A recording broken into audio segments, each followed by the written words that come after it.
brought it to mind. All right. So as the holiday seasons approach, you're going to be set against the sinners. The people who are keeping the commandments are going to be put up against the people who aren't.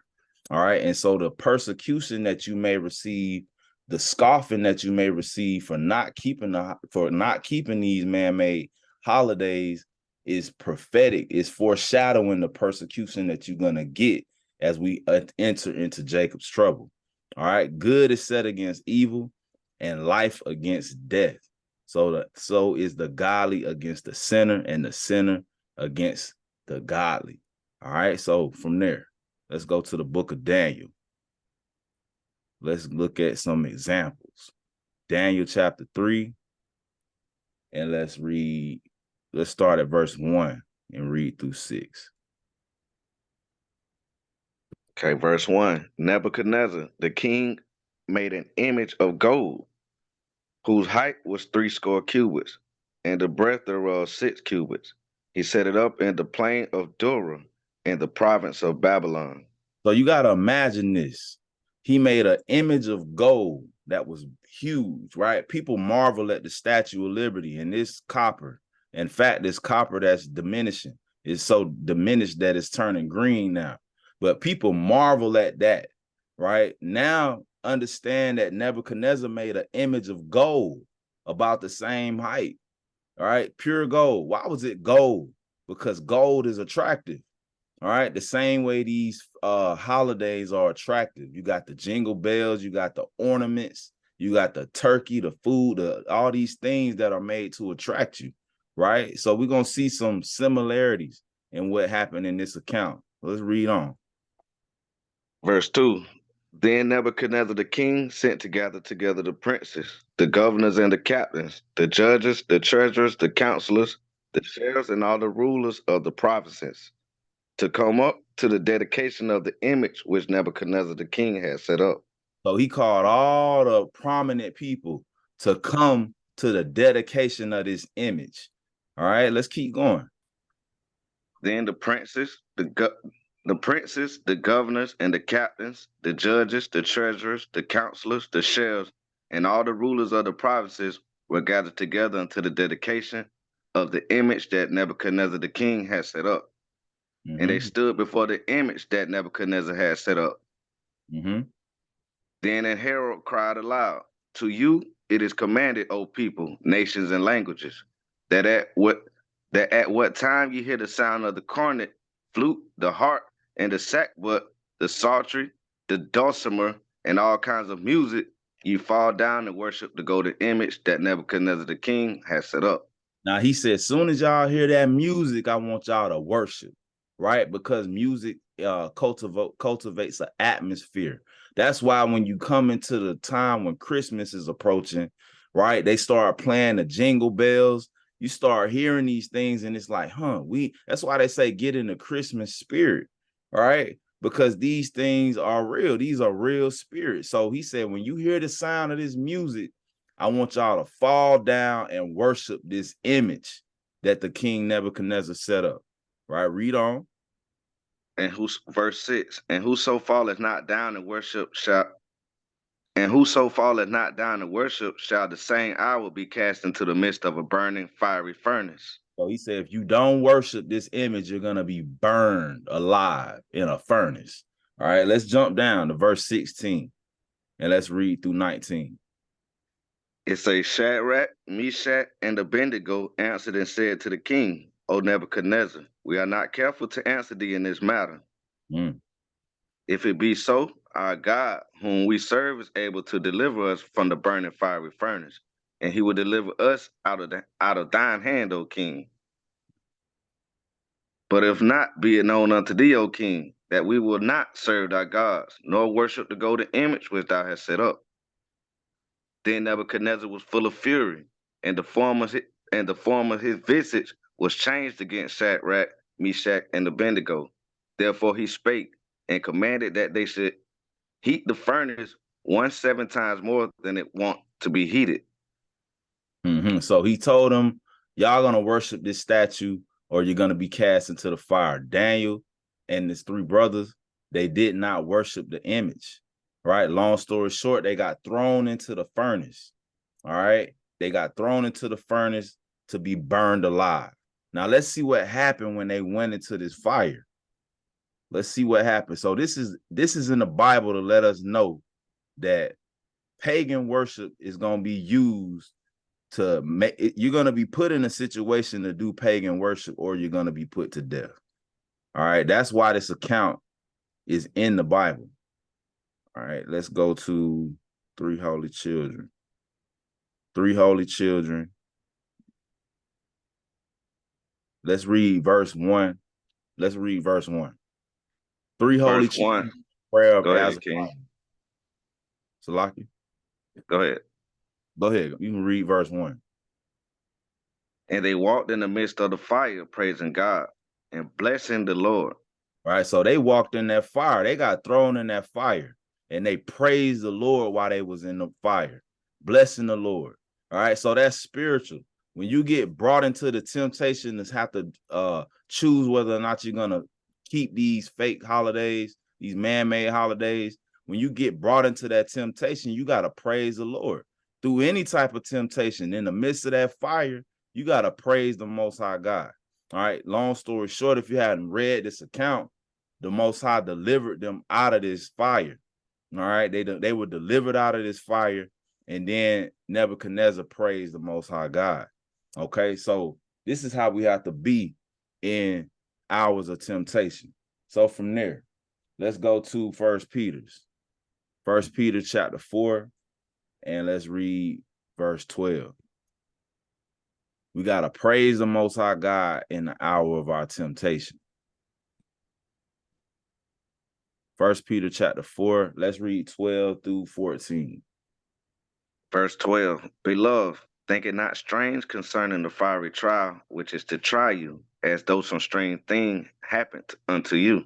So when your so-called family members, your mama, your daddy, your brother, your sister, when they go to scoffing against you because you don't want to keep these holidays anymore because you started keeping the commandments, it said, don't think that that's a strange thing. That's your fiery trial. That thing has been put in your life to make you stronger, to try you, to see if you're going to be able to stand up when it's the real test. When it's the real test, because the real test is, are you going to worship that idolatry, or are you going to be put to death? That's the real test. So it say, when this happens to you right now, don't think it's a strange thing, right? Read on. But rejoice, inasmuch as ye are partakers of Christ's suffering, that when his glory shall be revealed, ye may be glad also with exceeding joy.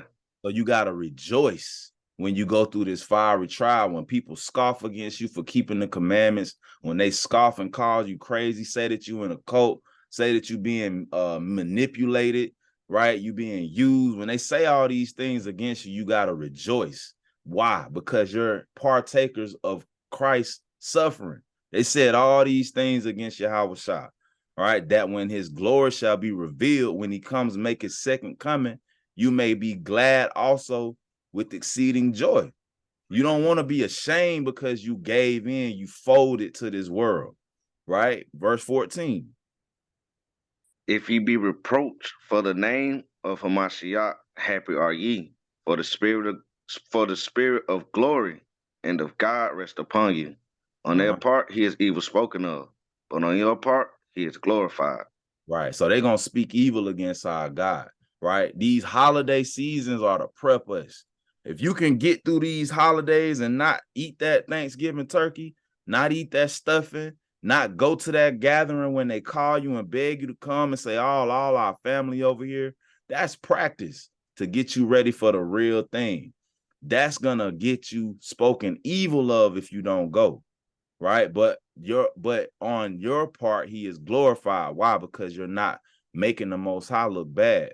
You're keeping the commandments and you're bringing glory to his name. All right. So all of this in Daniel, when we went to Daniel, this was all about worshiping an image that Nebuchadnezzar had set up. All right. Let's go to Revelation now. Let's go to Revelation chapter 20 and verse number 4.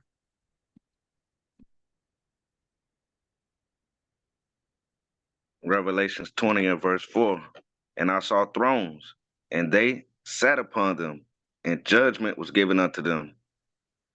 And I saw the souls of them that were beheaded for the witness of Yahweh Shai, and for the word of Yahweh, and which had not worshipped the beast, neither his image, neither had received his mark upon their foreheads, or in their hands, and they lived and reigned with Hamashiach 1,000 years. Right. So the people who are gonna die, the brothers and sisters that are gonna be part of that first resurrection, are not gonna worship that image. If they get put, they're gonna be willing to die for this truth. All right. And that's the same mindset we gotta have before that time comes, before that day approaches. It's always been about idolatry, brothers and sisters. The whole from the beginning to the end, and that's what we're gonna see. Let's go to Wisdom of Solomon. This whole thing is about idolatry. Wisdom of Solomon, chapter 14 and verse number 12. They want you to worship an image. All right. That white Jesus image, the Thanksgiving image, the Mother's Day image. What are the images? They on these cards. All right. They want you to worship something. Let's read verse 12. Wisdom of Solomon 14 and 12. For the devising of idols was the beginning of spiritual fornication, and the inventions of them the corruption of life. Right. So the devising of idols was the beginning of spiritual fornication, and the invention of them was the corruption of life. Right. Read verse 13. For neither were they formed from the beginning, neither were they from the beginning, neither shall they be forever. 14. For by the vainglory of men they entered into the world, and therefore shall they come shortly to an end. Right. All these things, these customs that they celebrating and making merry in right now, it's gonna come to an end. So miss out on that time that looks like a good time. All right. It's okay to miss out on that time, to decline that invitation, because all that's gonna come to an end very shortly. Right. But that's, like I say, it's all designed to get you prepped for something. The Most High God is trying to prepare you for fiery trial. Watch this. Let's stay in Wisdom of Solomon. Let's go to chapter 2 and let's read. Let's start at verse 6. Verse 6. Come on, therefore, let us enjoy the good things that are present, and let us speedily use the creatures like as in youth. So, right, these are the people who want to live in sin speaking. This is how they think. Come on, therefore, let us enjoy the good things that are present. Let us have this good time right now. Let's live it up right now. All right, let's read on. Let us fill ourselves with costly wine and ointments, and let no flower of the spring pass by us. Read on. Let us crown ourselves with rosebuds before they be withered. Let none of us go without his part of our voluptuousness. Let us leave tokens of our joyfulness in every place. For this is our portion, and our lot is this. Right. So this is how the wicked think. Chiefly Esau, right? They know what their lot is in life. They know that they're not going to get the kingdom. So what do they want to do? They want to deceive you, the people of God, right? Hold that. Let's go to Revelation again. This is what we got to understand about what's going on. Revelation chapter 12, and I think it's verse. Yeah, let's read verse 12. Revelations 12 and 12. Therefore rejoice, ye heavens, and ye that dwell in them. Woe to the inhabitants of the earth and of the sea, for the devil is come down unto you, having great wrath, because he knoweth that he hath but a short time. Right. So the devil, the spiritual demon Satan, and his children, Esau, or anybody else that's Israel that want to follow after him, they know they have but a short time left. So their job is to knock you off your square, keep you from getting the kingdom. So they coming with persecution. They're going to be scoffing. Right. Let's go back to Wisdom of Solomon. Let's read verse 10. Let us oppress the poor righteous man. Let us not spare the widow, nor reverence the ancient gray hairs of the aged. Read on. Let our strength be the law of justice, for that which is feeble is found to be nothing worth. So we looked at as feeble in the eyes of our oppressors. Why? Because they can use their laws to control us. They make all these pagan holidays national holidays. All right. They give you the day off for Christmas. Well, some of y'all get the day off for Christmas. All right, but they're able to promote these pagan holidays. And they say, for that which is feeble is found to be nothing worth. We're the ones who are looked at as feeble. We don't have any strength in this country as long as we're in captivity. Right? Read on. Therefore, let us lie in wait for the righteous, because he is not for our turn, and he is clean contrary to our doings. He upbraided us with our offending the law, and objected to our infamy, the transgressions of our education. Right. So that's us today. We upbraided with us. We upbraided with the offending. But we basically we teach the laws and we tell them that what they're doing is wrong. We're clean contrary to their doings. We don't want to eat the unclean food. We know how to clean ourselves after having intercourse and when our women are on their flower. Right. We're doing things clean contrary to the heathen. So they're mad about these types of things. Right. Verse 13. He professed to have the knowledge of Yahweh, and he called himself the child of the Lord. All right, so this is twofold going into our King Yahweh Shai, but it also applies to us. Why? Because we picking up our cross. We're drinking of that same cup. So we profess to be the children of the Most High. We profess that we're the Israelites, opposed to what the so-called Jewish man is saying, that they're the children of God. Read on. He was made to reprove our thoughts. Mm-hmm. He is grievous unto us even to behold. For his life is not like other men's. His ways are of another fashion. And that's us. We don't keep Christmas no more. We don't celebrate the birthdays. We don't want your Thanksgiving turkey. Our ways are of another fashion. And they hate that. When you're literally exposing and shining light on the sin that your family is in when you say, nah, I don't want to do that because the Bible say this. So this anger. All right, you got some? Go ahead. I just want to say you right, King, because when you rolling in that spirit like that, nobody wants you around them, man. That's right.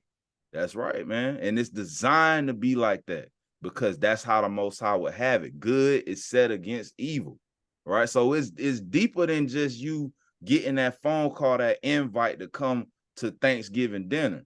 It's deeper than that. And we're going to see. Watch this. Read on. We are esteemed of him as counterfeits. He abstained from our ways as from filthiness.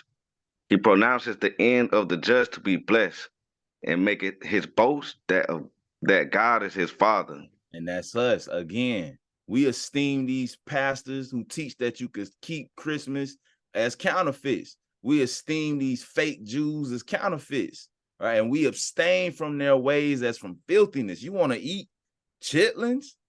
For what? You say you cleaning the hog guts in the sink and then you're gonna put them on your plate and eat them. For what? That's filthiness. Catfish and shrimp, that's filthiness. Right? You celebrating these pagan holidays, that's nasty. And that makes them mad. It says he pronounces the end of the just to be blessed. Because we read in the Bible and it say, even if we get put to death, we're going to be glorified in the end. And why? Because we know that Yahweh is our Father. All right, read on. It say, let us see if his words be true, and let us prove what shall happen in the end of him. And that's what's going to happen to us, that you're going to start to be persecuted. It's going to get physical real soon, real soon. If you can't take the heat from the pressure that's getting put on you to celebrate these pagan holidays, you're not going to be able to take that heat when it get physical. It's already getting physical. We can see that. It's already getting physical in some parts. All right. Some camps are already experiencing it. So they say, let us see if his words be true. Let us see if y'all really believe what you reading in that Bible, what you crying aloud and sparing not with. All right, read on. It say, for if the just man be the son of Yahweh, he will help him and deliver him from the hand of his enemies. If God is y'all, if y'all really the Israelites, then the Most High save y'all out of this affliction, this great tribulation. Read on. Let us examine him with despitefulness and torture, that we may know his meekness and prove his patience. See that? Torture, torture, torture, torture. You're gonna get tortured. A lot of us are gonna get tortured. You gotta ask yourself, are you willing to watch them cut your baby finger off? And all you gotta do to stop it is eat that ham. Is you ready for that? You willing to watch them pull your spouse's teeth out one by one? All you got to do is say you forsake Yahweh and Yahweh Shah. That you was lying. You're really not an Israelite. That's the type of torture. You got to start preparing your mind for that. If you're not ready to say, nah, I don't celebrate Christmas, I don't celebrate Thanksgiving, then you're not ready for the torture that's getting ready to come. They say, and prove his patience. That's what it say in Revelations 14 and 12. Let's go there. Prove his patience. What patience? Yeah, I like that part too, because your family gonna try you, man. They'll know what you stand on, and they'll still try you, man. Your family will try you. Every year they gonna try you. Until what it say, Satan leave it for a season. He coming back, but he gonna try you. All right, let's read that. Revelation 14 and 12. It say, here is the patience of the saints. Here are they that keep the commandments of God and the faith of Yahweh Shai. So that's that patience that they gonna try you by. Do you really believe them commandments? Do you really love the commandments? Do you really believe that Yahweh Shai died for you, the nation of Israel, and nobody else? That's that patience that they're gonna prove you by. All right, let's read verse 20. Let's go back to Wisdom of Solomon. It say, let us condemn him with a shameful death, for by his own saying he shall be respected. Read on. Such things they did imagine and were deceived, for their own wickedness had blinded them. They're deceived because our God is gonna fight for us. We will be back if we willing to die for this truth. Their own wickedness have blinded them, right? You might ask yourself, why would anybody want to try to fight against God? Because their wickedness has blinded them. Why would your family deliver you up to be put to death and think that they're doing it for God? Because their wickedness has blinded them. They can't see, right? Read on. Verse 22, as for the mysteries of Yahweh, they know them not, neither hope they for the wages of righteousness, nor discern the reward for blameless souls. They don't know the mysteries of God. Read on. For Yahweh created man to be immortal and made him to be an image of his own eternity. He didn't never mean for any of us to die, but since Adam sinned, now we got to choose good over evil. Read on. Nevertheless, through envy of the devil came the death into the world, and they that do hold of his side do find it. So if you on the side of the devil, you're gonna find death.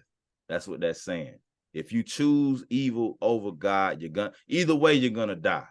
That's basically what that's saying. When they start to torture you and say, I'll stop, just denounce Yahweh, they may stop for a moment, but either way you're gonna die.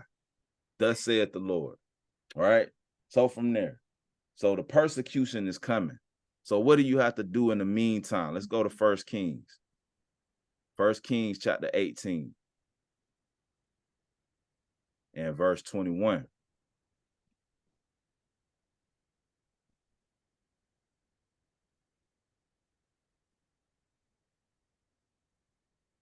Okay, verse 21. It says, and Elijah came unto all the people and said, how long halt ye between two opinions? If the Lord be God, follow him. But if Baal, then follow him. And the people answered him not a word. All right. So how long are you going to halt between two opinions? That applies for us. How long are we going to have one foot in the truth and one foot in the world? How long you going to keep caring about your family members, what your family members who hate God think about you? Right? You only on one side or the other, the side of the Most High God or the devil. That's who Baal represents. You on God's side or you on the side of the devil. No in between. Two sides to choose from. Right? Let's go to James. James chapter 1 and verse 8. How long you halt between two opinions? Some of us still halting between two opinions. We can't be that way. You can't mix the old wine with the new wine. Right? Let's read verse 8. It say a double-minded man is unstable in all his ways. You're going to be unstable in all your ways if you continue to be double-minded. You still want to do things that you was doing when you was in the Christian church, even though now you know that they've been lying to you all this time. You still want to do things you used to do when you was a Muslim, when you was a Buddhist, when you was a Jehovah's Witness, Seventh-day Adventist, all these man-made ideologies. You got to forsake those things and renew your mind and not be double-minded. That's how you're going to be able to survive and endure to the end. Other than that, you're going to die. Plain and simple. So when they ask you, can you come to the Thanksgiving gathering, you can't reason in your mind and say, well, I'm just going to go to see my family. Why not? Why can't you do that? All right, let's go to 1 Thessalonians. Hey, before you leave off on that point, I want to pull a precept. Let's go. You get Matthew 6 and 24? Come on.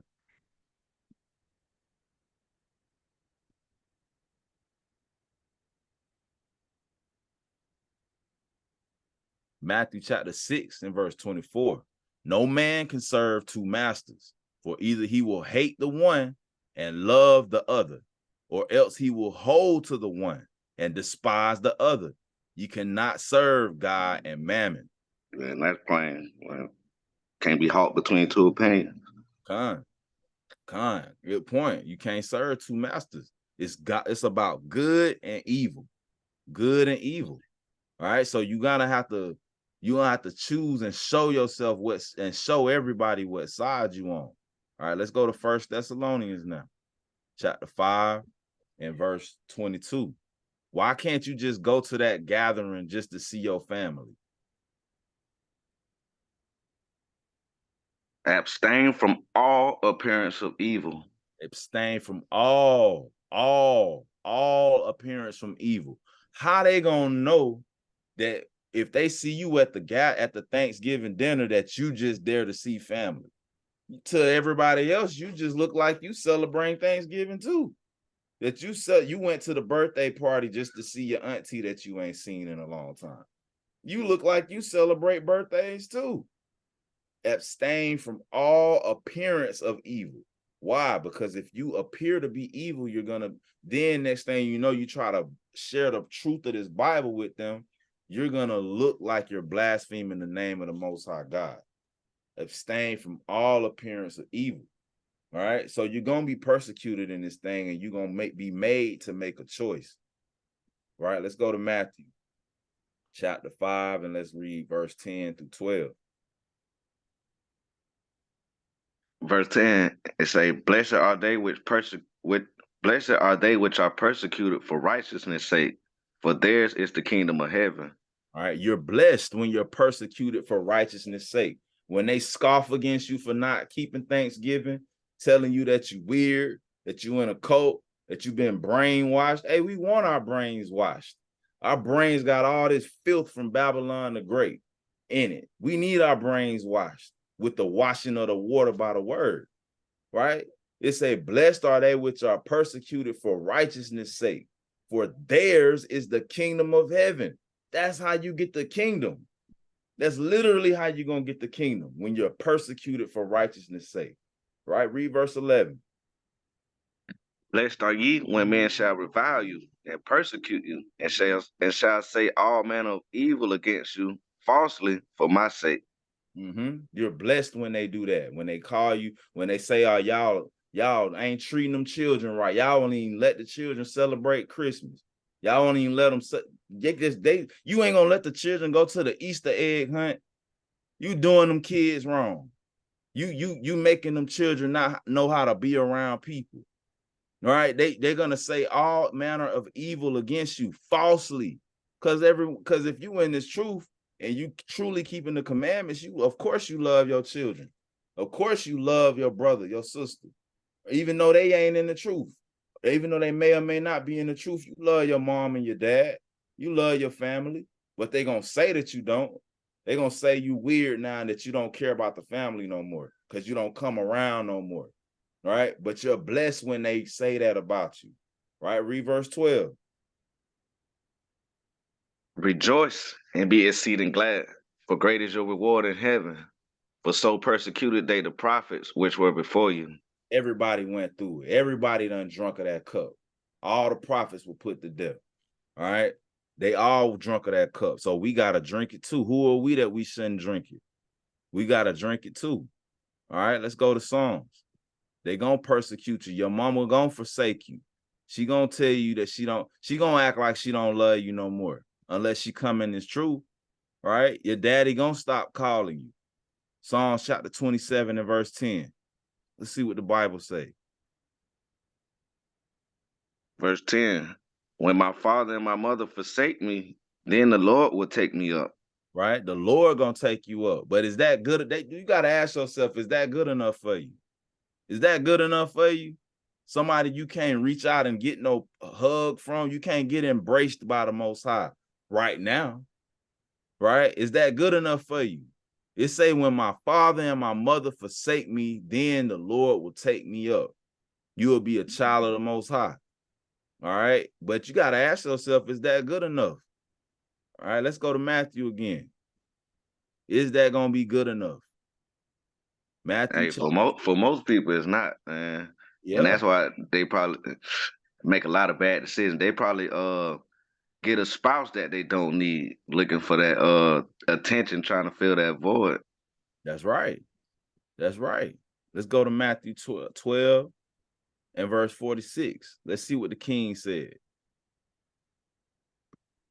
Verse 46, while he yet talked to the people, behold, his mother and his brethren stood without, desiring to speak with him. Mm-hmm. Then one said unto him, behold, thy mother and thy brethren stand without, desiring to speak with thee. But he answered and said unto them that told him, Yahweh's mother and brother wanted to speak with him after he finished rebuking the crowd that was in front of him. Right? Read verse 48. It say, but he answered and said unto him that told him, who is my mother and my brethren, and who are my brethren? He say, who is my mother and my brother? Right? Read on. And he stretched forth his hand towards his disciples and said, behold, my mother and my brethren. What does that mean? That mean that you got to be constantly with a brother and sister that's keeping the commandments. That's your family now. That and that type of mindset is gonna make people say, oh, they in a cult. They in a cult now. All right. They did all our brothers and sisters like that. Read verse 50. For whosoever shall do the will of my Father, which is in heaven, the same as my brother and my sister and my mother. That's, hey, do we got that mindset? Whosoever shall do the will of my Father, which is in heaven. What's the will of the Father? What's in heaven? Let's go to Psalms. Somebody might not know what his will is. It might be vague to somebody. What's his will? Psalms 40 and verse 8. Let's read that. I delight to do thy will, O my God. Yeah, thy law is within my heart. The law is his will. All right. So when he said, let's go back. He said, for whosoever shall do the will of my Father, the law, whoever keeping these commandments, the same as my brother, sister, and mother. That's my family. Right? Because Yahweh know the prophecy. We got to know the prophecy that your mama, your daddy, your brother, your sister that don't want to keep these commandments now, they're going to be the same ones that deliver you up to be put to death. They hug your neck now. They kiss you on the cheek. Big hug and a kiss. They're going to be the same one to say they stay over there. They don't, yeah, they wear them fringes. Big, nice hugs. They're going to be the same ones that deliver you up. All right. The Bible said, let's go to Matthew. Hey, yo, bro, the Bible said, if it wasn't real, the Bible wouldn't say it. People don't believe that, man. They don't believe it. We're going to read it. Matthew 10. Let's read verse 32 through 38. God. Hey, you ain't lying about when you said, hey, family members gonna be giving you up, man, cause hey, they're not gonna want to hear this they're not gonna want to hear this truth when you tell them that they can't celebrate Christmas, they can't celebrate Thanksgiving. They gonna just snap, do everything that they can to hey, he in some black coat, he in all that weird stuff. Like and you coming out the Bible with it showing them they can't do it, but they still gonna want to do it. Right. Because guess what? They living in wickedness and they don't see it. That's right. That's right. So all these things, that's right. All these things that's written in this Bible are to let us know what's coming. All right, let's see what the king said is coming. All right, let's read verse 30, Matthew 10 and 32. Whosoever therefore shall confess me before men, him will I confess also before my Father, which is in heaven. What does that mean? Confess him before men. When they call you and say, hey, sis, you coming over? I ain't seen you in 5 years. You coming over to grandma's house? We finna cut the turkey. And either you gonna say, all right, I'll be there in 10 minutes. Or you gonna say, nah, well, I can't celebrate that because that's not one of God's high holy days. If you really want to know why, I can open the Bible and show you, but that would be a sin for me to do that. That's you confessing the Most High before men. He say, him will I also confess before my Father, which is in heaven. All right, read on, verse 33. It say, but so whosoever shall deny me before men, him will I also deny before my Father which is in heaven. He gonna deny you if you deny him. Read on. Think not that I am come to send peace on earth. I came not to send peace, but a sword. That good against evil. That's what a sword do. Slice, divide, good from evil. Who gonna stand up for me against the evildoers? Right, read on.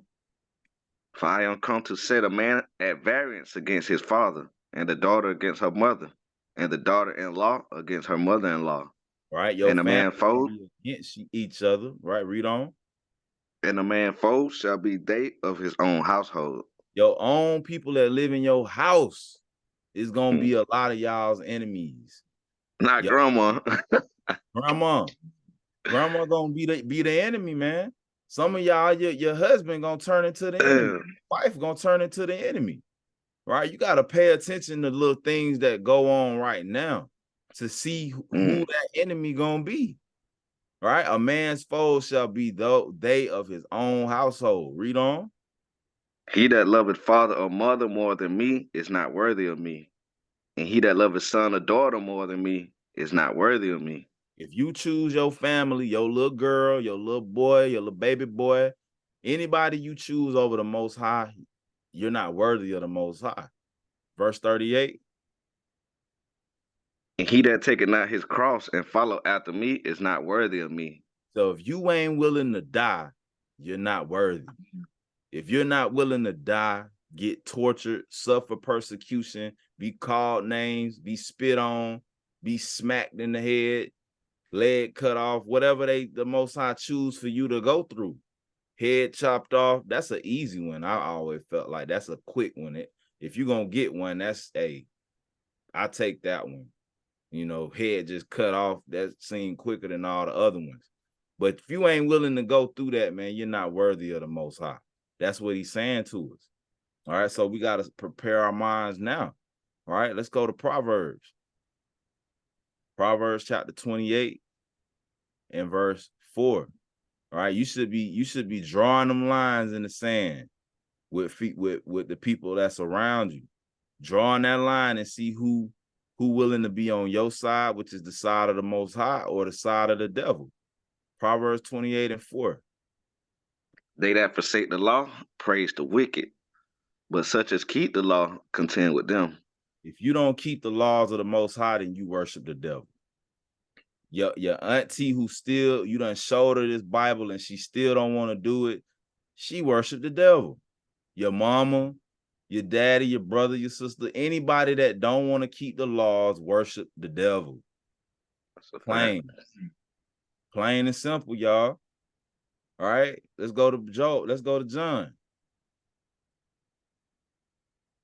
John chapter 3. And let's read verse 18. It say, he that believeth on him is not condemned, but he that believeth not is condemned already, because he had not believed in the name of the only begotten Son of God. All right. So if you don't believe on the name of the only begotten Son of God, Yahweh Shai, you're already condemned. All right. We gotta get it just because somebody might not know what it means to believe on his name. Let's go to Revelation. Revelation chapter 19 and verse 12. What it mean to believe on his name? What's his name?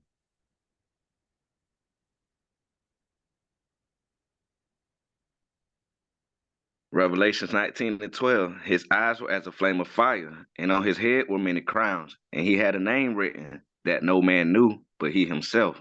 And he was Read on. clothed with a vesture dipped in blood, and his name is called the Word of God. His name is called the Word of God. Right? So when it say no, if you don't believe on the name of the only begotten Son, that means you don't believe what the Bible say. If you think that you cannot keep God's laws, you don't believe what the Bible say. If you think that you can celebrate Christmas, that Jesus was born December 25th, you don't believe what the Bible say. Thus, you worship the devil. You're condemned already, is what it says. Right? Read on, verse 19. And this is the condemnation, that light is coming to the world, and men love darkness rather than light, because their deeds were evil. They love sin more than they love keeping the law, because that's what they do, sin. Right? Read on. For everyone that doeth evil hated the light, neither come into the light, lest his deeds should be reproved. That's why they don't want to come around you. Because if they come around you, they're coming into the light. Because you should be letting your light shine. If you're an Israelite, your light should be shining. So when your light is shining, you're going to reprove their deeds when you see them doing, nah, I can't celebrate Christmas. You know, that's worshiping the devil. I don't celebrate birthdays. That's the highest satanic high holy day, unholy day rather. You're going to reprove them if you're truly letting your light shine. Read verse 21. But he that doeth truth come to the light, that his deeds may be made manifest, that they were wrought in God. Right? If you really are in the truth, then you're going to come into the light, which is the law, statutes, and commandments. That his deeds may be made manifest, that your light can shine, that they are wrought in God, that you're of the Most High God. All right. So it's plain and simple. All right. Let's go to Acts. Let's go to the book of Acts now. Acts chapter 19. And let's read verse 24. Let's read 24 through 28. Verse 24, a certain man named Demetrius, a silversmith, which made silver shrines for Diana, brought no small gain unto the craftsmen. All right, so you got a man named Demetrius who was a silversmith. He made idols for Diana, aka the Queen of Heaven. Read on. Whom he called together with the workmen of light occupation, and said, Sirs, ye know not that by this craft we have our wealth? Right, so the apostles are rebuking these brothers. They're rebuking the worship of Diana. So they're coming to Paul and saying, look, can you stop teaching the law? This is how we make our money off of making these little idols. Right, read on. Moreover, ye see and hear that not alone at Ephesus, but almost throughout all Asia, this Paul has persuaded and turned away much people, saying that they be no gods, which are made with hands. So Paul is going around through Ephesus and all Asia rebuking this worship of Diana, right? They're mad. They pissed off. Read on.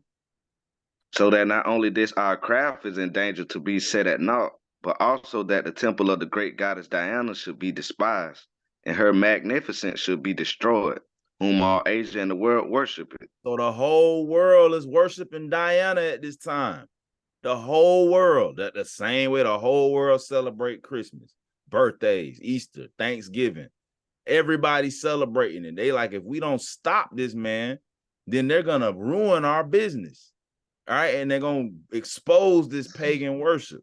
Right. Read verse 28. Hey, that's like us going out casting down Christmas, right? And they stop making money off of Santa Clauses. There you go. Exactly. You got to understand what that's doing to the economy.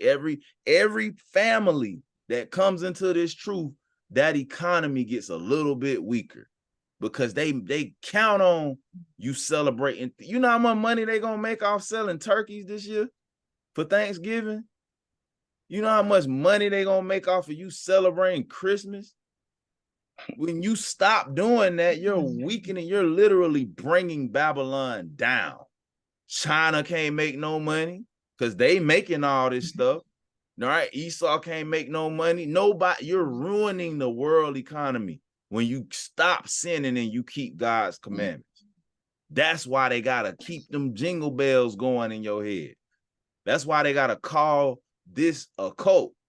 That's why they gotta scoff against this word. That's why they gotta put you to death, because you're ruining their money.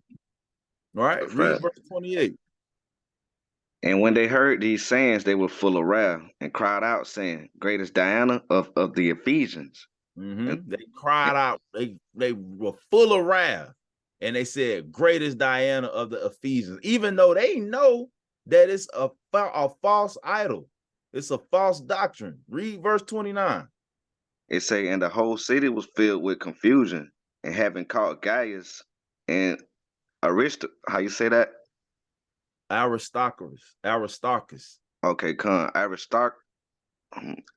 Aristarchus, men of Macedonia, Paul's companion in travel, they rushed with one accord into the theater. So they rushed these brothers, right? Read on. And when Paul would have entered in unto the people, the disciples suffered him not. They wouldn't let Paul come in there. Read on.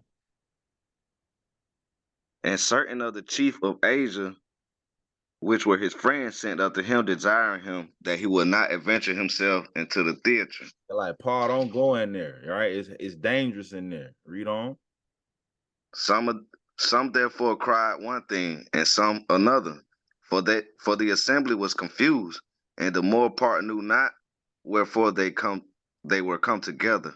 So you had differences of opinion, some differences of opinion on whether to worship Diana or not. Read on. And say, and they drew Alexander out of the multitude, the Jews putting him forward, and Alexander beckoned with the hand, and would have made his defense to the people. 34. But when they knew that he was a Jew, all with one voice about the space of 2 hours cried out, Great is Diana of the Ephesians. You gotta imagine this. For 2 hours. Uproar. 2 hours, man. That's what you call witchcraft.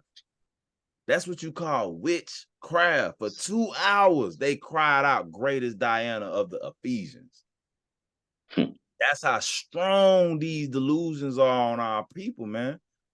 They really, really believe in Santa Claus and Christmas and Thanksgiving. And when you come against it, that's the type of passion that they got about their holidays that they want to celebrate. So when you expose that it's wicked, when you standoffish and you say, no, I'm not doing that, you're gonna ignite something in them that's gonna make them want to put you to death. Understand that. But if people will literally go out and spend all their money and go into debt for Christmas presents and gifts, to buy gifts for people that they don't even like. They don't even like them people. They might talk to them folks once a year, twice a year. But when it's Christmas time, they want to do gift exchanges. They'll go broke and into debt just to look like they got it. If they'll do that, they'll put you to death. No problem. All right?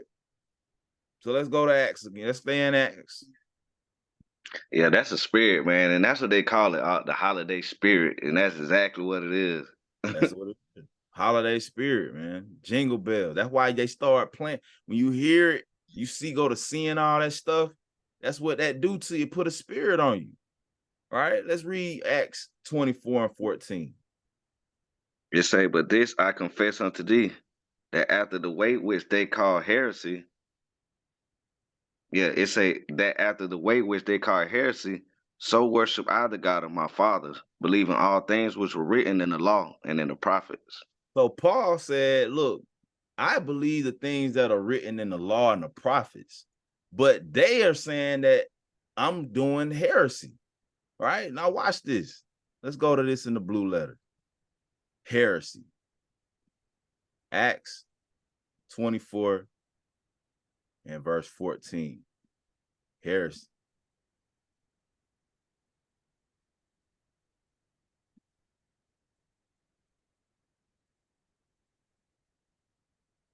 All right. You see that? Act of taking capture, choosing choice of Christians, dissensions.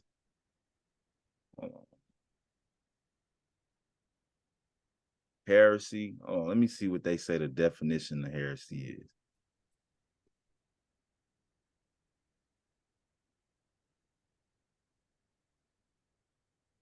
All right. Belief or opinion contrary to orthodox religious doctrine. All right. So heresy, that's what they call in heresy. Look at some synonyms for heresy: idolatry, paganism, all right, unorthodoxy, apostasy, free thinking. They calling all these things heresy. Opinion profoundly at odds with what is generally accepted. So when you don't, Christmas and Thanksgiving is generally accepted. All right. The same way they call Paul being in a heresy, basically calling him being in a cult, is the same with a sect. You see that? A sect. That's another word for a cult. Right? They said that And about that's crazy, Salaki King. Them folks is real hypocrites, and they will accuse Paul of being a heretic, but they doing exactly what a heretic does. They worshiping, they doing everything against, the laws and commandments. That's right. Everything against it, but they saying that we in the sect, we in the heresy, we in the cult. Watch this. Sect. Heresy. They keep going in the Pharisees of Christians. All right, so they use these types of words against the people who are keeping the commandments. They're going to say all manner of evil against you, falsely accuse you of things, the same way that they did our brothers and sisters in the past. All right, but we got to do this. Let's go to Ezekiel.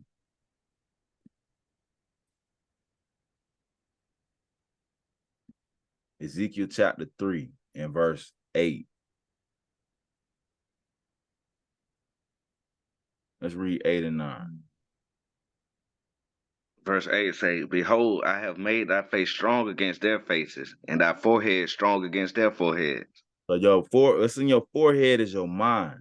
So he said, if you keep these commandments the Most High, if you love the commandments, he'll give you a strong mind, because their mind is strong that they should be keeping these pagan holidays, that they should really persecute you for keeping the commandments. So he said he gonna make your face strong against their face and thy forehead strong against their forehead. Read verse 9.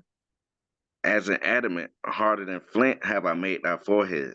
Fear them not, neither be dismayed at their looks, though they be a rebellious house." So don't be scared, brothers and sisters. Though they be a rebellious house, though they cut you off, they talk bad about you, they used to love you before you came in this truth. Do anything for you. Now they barely answer the phone. Though they act like that, you can't worry about it. You just got to understand that it's getting you ready. That's your fiery trial. Don't think it's strange. It's getting you ready for what's greater to come, which is going to be great tribulation, Jacob's trouble. All right.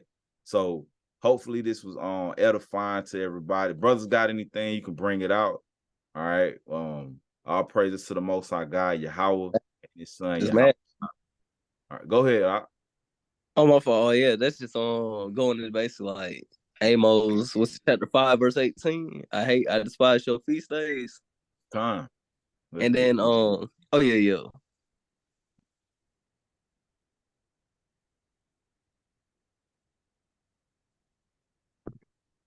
Oh, never mind. What's it? Oh, yeah, it's verse 21. Yeah. 21. Verse 21. Yes, sir. They say, I despise your feast days. and I will not smell in your solemn assemblies. Okay, go to 22. Verse 22. Though you offer me burnt offerings and your meat offerings, I will not accept them. Neither will I regard the peace offerings of your fat beasts. Going into basically Thanksgiving that's coming up, madness. Yeah, like Brother Nashawn and Brother L's bringing up. You gonna have Granny call you. You gonna have Auntie call you. You gonna have cousins calling you. You come to the little family thing. Oh no, I can't celebrate that. That's pagan holidays. Then guess what? They might get the gossiping about you, but guess what? You doing something mighty in the eyes of Yahweh shine. Because it ain't no joke when it comes to like, okay, how long you gonna be between two opinions? How long you gonna be in this truth? Or you gonna keep letting family or friends or people get in your ear talking about it? Oh, you losing it. You losing your mind. You in the cult. You gotta be willing to lay your life on the line for these things. But that's all I got. I got a precept. Come on, let's get it. 2 Corinthians 6, verse 14.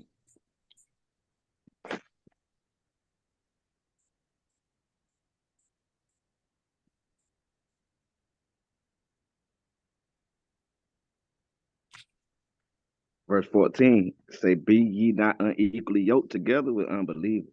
For what fellowship hath righteousness with unrighteousness? And what communion hath light with darkness? So you know what I'm saying?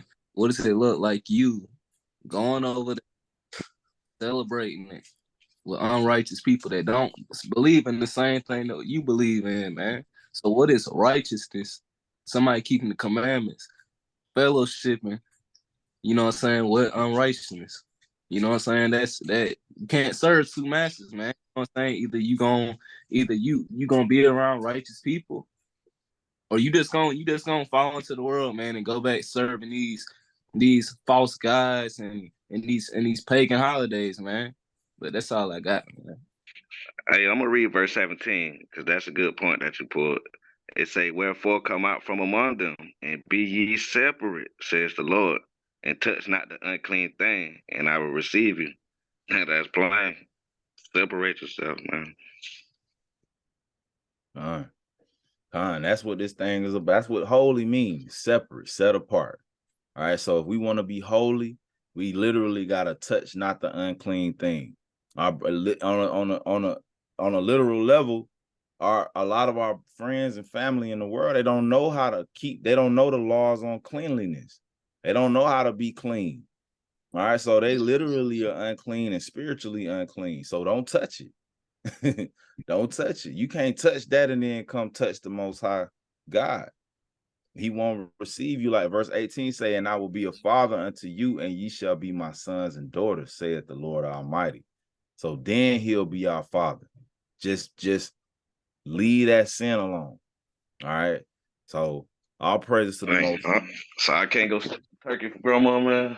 Not if you want to be clean, set apart. Not if you want to be clean and set apart, man. God. It's gonna be tough, but you know, that's why we have the feast days, man. That's why we keep the high holy days. All right. So we got new moon coming up on the 27th at even. So anybody that wants to tap in with us, wants to keep that high holy day, just get our congregation number a call, and we'll see, can we get you in there with us. You know, we try to have a good time, eat some good food, you know, enjoy each other's company, and have a great time in righteousness. You know, we still like to have a good time, still like to laugh, you know, and that most importantly, get into the scriptures, get into the precepts, and do it in a way that the Most High God approves of. All right. So if anybody wants to do that, I say just get a congregation number a call. All right. If you don't have the number, go to our YouTube page, New Wine Congregation of Israel, and look in the about section, and you should see our number up there and our email address. So just give us a call and tap in with us. We'd love to have you there. We're gonna feed you, and we're gonna have a good time. We're gonna get edified as well. All right. So all praises to the Most High. All right, we're gonna end it there. And I'm gonna say shalom. Shalom, bro. Oh, don't go.